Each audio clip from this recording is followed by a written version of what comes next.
ओम नमः शिवाय। भगवान शिव के प्रिय भक्तों, जब प्रदोष तिथि किसी वार को पड़ती है तो प्रदोष तिथि को उस नाम से जाना जाता है। अगर सोमवार को प्रदोष व्रत पड़ रहा है तो सोम प्रदोष व्रत के नाम से जाना जाएगा। वहीं रविवार के दिन अगर प्रदोष व्रत पड़ रहा है तो रवि प्रदोष व्रत के नाम से कहा जाएगा। रवि प्रदोष व्रत की कथा सुनने और पढ़ने से जीवन के सभी कष्ट दूर हो जाते हैं और भगवान शिव की असीम कृपा प्राप्त होती है।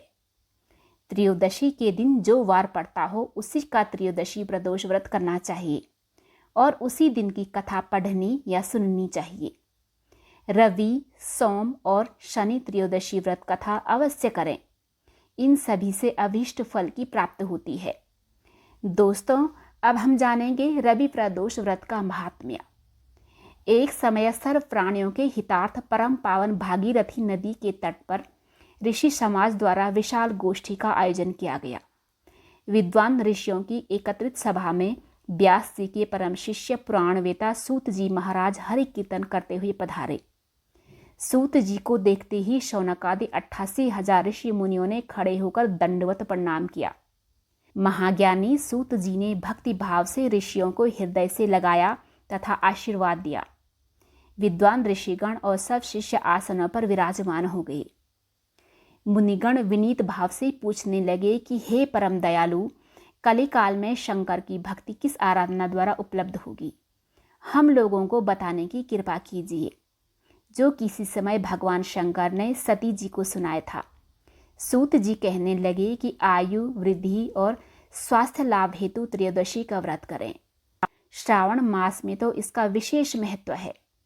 यह सर्व सुख, धन, आरोग्यता देने वाला है और सभी मनोरथों को पूर्ण करता है।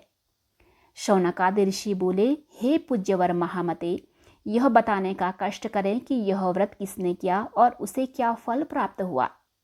यह सुनकर श्री सूत जी बोले, हे विचारवान ज्ञानियों, आप शिव के परम भक्त हैं। आपकी भक्ति देखकर मैं व्रती पुरुषों की कथा कहता हूँ। एक गांव में अति दीन ब्राह्मण निवास करता था। उसकी साधु स्त्री प्रदोष व्रत किया करती थी। उसे एक ही पुत्र रत्न था। एक समय की बात है कि वह पुत्र गंगा स्नान करने के लिए गया। दुर्भाग्यवश मार्ग में चोरों ने उसे घेर लिया और वे कहने लगे कि हम तुम्हें मारेंगे नहीं, तुम अपने पिता के गुप्त धन के बारे में हमें बतला दो। बालक दीन भाव से कहने लगा कि बंधुओं, हम अत्यंत दुखी दीन हैं, हमारे पास धन कहाँ से आया? तब चोरों ने कहा कि तेरे इस पोटली में क्या बंधा है?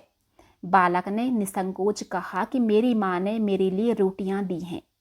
यह सुनकर चोरों ने अपने साथियों से कहा कि साथियों, यह बहुत ही दीन दुखी मनुष्य है, अतः हम किसी और को लूटेंगे। इतना कहकर चोरों ने उस बालक को जाने दिया। बालक वहां से चलते एक नगर में पहुंचा। नगर के पास एक बरगद का पेड़ था। वह बालक उसी बरगद की वृक्ष की छाया में सो गया।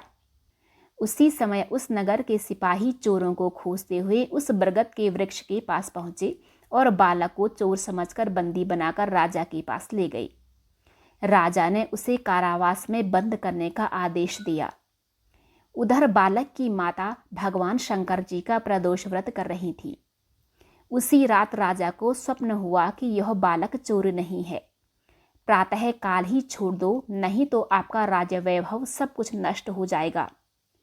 रात्रि समाप्त होने पर राजा ने उस बालक से सारा वृत्तांत पूछा। बालक ने सारा वृत्तांत राजा को सुना दिया।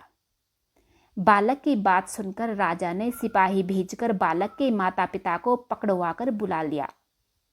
राजा ने जब उन्हें भयभीत देखा तो कहा कि तुम भय मत करो, तुम्हारा बालक निर्दोष है। हम तुम्हारी दरिद्रता को देखकर 5-5 गांव तुम लोगों को दान में दे देते हैं। शिव जी की दया से ब्राह्मण परिवार अब आनंद से रहने लगा। इस प्रकार जो कोई इस व्रत को करता है उसे आनंद प्राप्त होता है। ओम नमः शिवाय।